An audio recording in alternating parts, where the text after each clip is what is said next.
श्रीमद् भगवद गीता में मैं अर्जुन को 3 गुणों सत्वा अच्छाई, रजस जुनून और तमस अज्ञान का गहरा सच बताता हूँ जो सभी भौतिक अस्तित्व को आकार देते हैं। ये तरीके अदृश्य शक्तियां हैं जो हर आत्मा को जन्म और मृत्यु के चक्र से बांधती हैं, हमारे विचारों, कार्यों और भाग्य को प्रभावित करती हैं। गुणत्रय विभाग योग का मतलब है इन 3 गुणों को समझना और उनसे ऊपर उठना जो आत्मा को बांधते हैं। यह पहचान कर कि ये गुण हमारे भीतर कैसे काम करते हैं, हम उनसे ऊपर उठने और अपनी सच्ची दिव्य प्रकृति को खोजने की शक्ति प्राप्त करते हैं। अंतिम लक्ष्य केवल अच्छाई विकसित करना नहीं है, बल्कि तीनों गुणों से ऊपर उठकर शुद्ध आध्यात्मिक चेतना प्राप्त करना है। सभी जीव प्रकृति भौतिक प्रकृति से उत्पन्न होते हैं जो सृष्टि का गर्भ है। ये प्रकृति ही वह आधार है जिसमें जीवन के सभी रूप विकसित होते हैं। इसमें मैं चेतना का बीज डालता हूं जिससे जीवन के सभी रूप उत्पन्न होते हैं। यह बीज अदृश्य रूप से हर जीव में चेतना का संचार करता है और सृष्टि को गतिशील बनाता है। आत्मा हालांकि दिव्य और शुद्ध है, जब वह भौतिक प्रकृति के संपर्क में आती है तो वह गुणों में उलझ जाती है। यह संपर्क आत्मा को भौतिक संसार के अनुभवों में बांध देता है।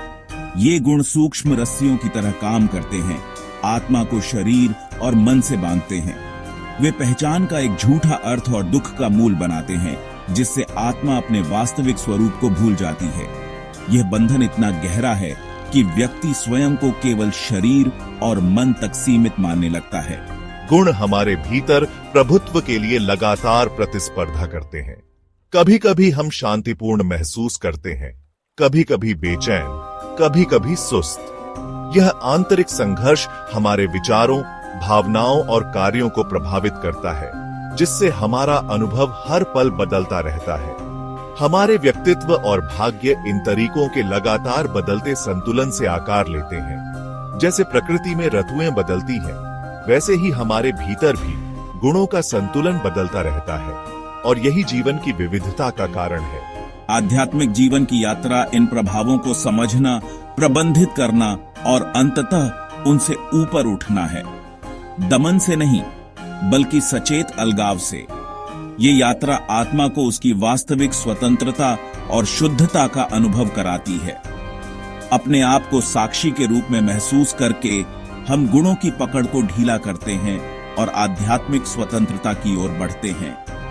यही आत्मा की मुक्ति का मार्ग है, जहां वह प्रकृति के बंधनों से परे जाकर अपने शाश्वत स्वरूप को पहचानती है। 60वां गुण अच्छाई का तरीका शुद्ध प्रकाशित करने वाला है और सद्भाव और स्पष्टता लाता है। 60वां से प्रभावित लोग ज्ञान, गुण और आंतरिक शांति की ओर आकर्षित होते हैं। वे विनम्र, दयालु और संतुष्ट होते हैं। 60वां कल्याण एक स्वच्छ जीवन शैली और सीखने और दान में आनंद को बढ़ावा देता है। ऐसे व्यक्ति ज्ञान और स्थिरता के साथ समाज को ऊपर उठाते हैं। फिर भी 60वां भी आत्मा को खुशी और ज्ञान के प्रति आसक्ति के माध्यम से बांधता है, अहंकार को मजबूत करता है।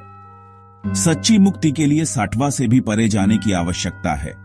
इसे आध्यात्मिक जांच के लिए एक मंच के रूप में उपयोग करना। 60वां भौतिक सीढ़ी का उच्चतम सोपान है, लेकिन लक्ष्य इससे परे ट्रांसेंडेंस में कूदना है। 60वां विकसित करें, लेकिन याद रखें कि यह एक साधन है, अंत नहीं। रजस गुण जुनून का तरीका इच्छा और लालसा से उत्पन्न होता है। यह वह शक्ति है जो हमें आगे बढ़ने, सपनों को पाने और जीवन में कुछ बड़ा करने के लिए प्रेरित करती है। लेकिन यही शक्ति जब संतुलन से बाहर हो जाती है तो हमें बेचैनी और असंतोष की ओर भी ले जाती है। यह आत्मा को कार्रवाई और उसके परिणामों के प्रति आसक्ति के माध्यम से बांधता है। हम अपने कर्मों के फल की चिंता में उलझ जाते हैं और हर समय भविष्य की चिंता करते रहते हैं। राजसिक व्यक्ति बेचैन, महत्वाकांक्षी और कभी संतुष्ट नहीं होता। हमेशा नई इच्छाओं का पीछा करता है, क्षणिक खुशी और निराशा के चक्र में फंसा रहता है। उसकी ऊर्जा बाहर की दुनिया में बिखर जाती है और वह सच्ची संतुष्टि को कभी नहीं पा पाता। रजस प्रगति और उपलब्धि को चलाता है, लेकिन लालच, ईर्ष्या और संघर्ष को भी बढ़ावा देता है। यह गुण हमें दूसरों से आगे निकलने की होड़ में डाल देता है, जिससे मन में अशांति और तनाव बढ़ता है। कर्तापन और स्वामित्व का भाव राजसिक बंधन का सार है। व्यक्ति अपने कार्यों और उपलब्धियों को ही अपनी पहचान मानने लगता है। भगवद गीता हमें परिणामों के प्रति आसक्ति के बिना कार्य करना सिखाती है। काम को पूजा में बदलना। जब हम निष्काम भाव से कर्म करते हैं तो मन शांत रहता है और जीवन में संतुलन आता है। अपने कार्यों को एक उच्च उद्देश्य के लिए समर्पित करके हम खुद को शुद्ध करते हैं और जुनून की अशांति से ऊपर उठते हैं। यह समर्पण हमें आंतरिक शक्ति और स्थिरता प्रदान करता है। सच्ची शांति कार्रवाई को त्यागने से नहीं, बल्कि स्वार्थी इच्छा को त्यागने से आती है। जब हम अपने मन को नियंत्रित करते हैं तो बाहरी परिस्थितियां हमें विचलित नहीं कर पाती। यह दुनिया के अराजकता के बीच आंतरिक स्थिरता का मार्ग है, जहां हम अपने भीतर की शांति को बनाए रख सकते हैं, चाहे परिस्थितियां कैसी भी हों। तमस गुण अज्ञान का तरीका, अंधकार, जड़ता और भ्रम है। यह वह अवस्था है जिसमें व्यक्ति अपने भीतर की शक्ति और चेतना को भूल जाता है और जीवन में आगे बढ़ने की प्रेरणा खो देता है। यह ज्ञान और चेतना को ढककर आत्मा को बांधता है। तमस में फंसा व्यक्ति अपने ही विचारों और भावनाओं के जाल में उलझा रहता है, जिससे जीवन में स्पष्टता और उद्देश्य की कमी हो जाती है। तमस के तहत व्यक्ति सुस्त, लापरवाह होता है और ऐसी गतिविधियों की ओर आकर्षित होता है जो मन को सुस्त करती हैं। अत्यधिक नींद, नशा और उदासीनता, ये आलस्य और निराशा की आदतों को जन्म देता है, जिससे व्यक्ति अपने जीवन की जिम्मेदारी से दूर भागता है। तमस ठहराव, भ्रम और दुख की ओर ले जाता है, आत्मा के प्रकाश को ढकता है।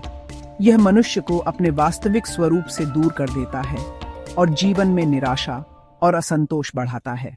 समाज में तमस हिंसा, अज्ञान और क्षय के रूप में प्रकट होता है। यह सामाजिक संबंधों में दूरी, असंतुलन और अव्यवस्था लाता है, जिससे सामूहिक विकास रुक जाता है।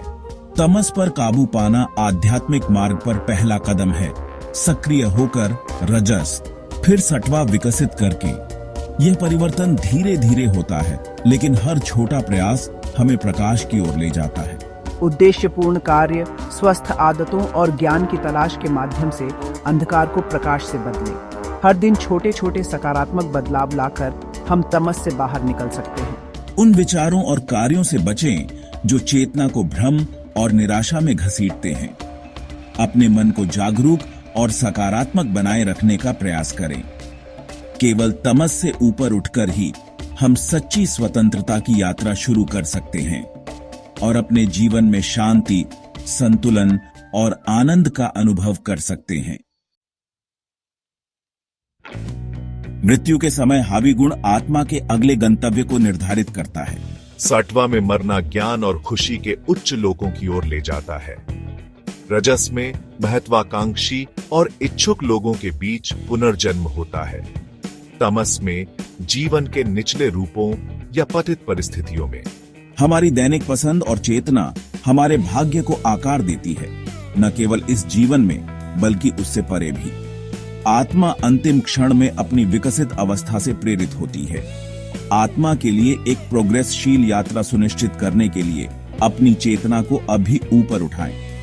ये शिक्षा सचेत रूप से जीने का एक आह्वान है, हमेशा उच्च जागरूकता का लक्ष्य रखते हुए। कृष्ण, जिसने गुणों को पार कर लिया है, उसके क्या लक्षण हैं और कोई इस अवस्था को कैसे प्राप्त कर सकता है? गुणातीत या मुक्त आत्मा सुख या दुख, सम्मान या अपमान से अप्रभावित रहती है और सभी चीजों को समान दृष्टि से देखती है। वे एक साक्षी के रूप में कार्य करते हैं, यह जानते हुए कि गुण केवल प्रकृति का खेल है। कोई इस अवस्था तक कैसे पहुंचता है? अटूट भक्ति, भक्ति योग के माध्यम से मन को सर्वोच्च पर केंद्रित करके कोई गुणों को पार करता है और आध्यात्मिक स्वतंत्रता प्राप्त करता है। भक्ति सेवा हृदय को शुद्ध करती है भौतिक प्रकृति की रस्सियों को काटती है। अपने कर्तव्यों को दिव्य के लिए एक भेंट के रूप में जारी रखें और आप सभी तरीकों से ऊपर उठेंगे। यह शाश्वत आनंद और ज्ञान का मार्ग है।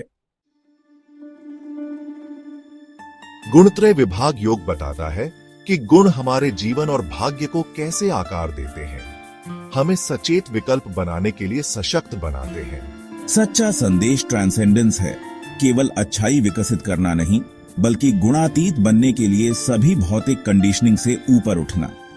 यह अवस्था केवल बुद्धि से नहीं, बल्कि सर्वोच्च के प्रति शुद्ध अटूट भक्ति से प्राप्त होती है। भगवान गुणों के स्वामी के सामने आत्मसमर्पण करें और आप स्वचालित रूप से उनके प्रभाव को पार कर जाएंगे। अपने जीवन और प्रेम को दिव्य के प्रति समर्पित करके आप भौतिक अस्तित्व के सागर को पार करते हैं। यह आशा का प्रकाश स्तंभ है। बंधन से स्वतंत्रता तक का मार्ग, अज्ञान से शाश्वत सत्य तक। यात्रा ज्ञान से शुरू होती है, लेकिन प्रेमपूर्ण आत्मसमर्पण में समाप्त होती है।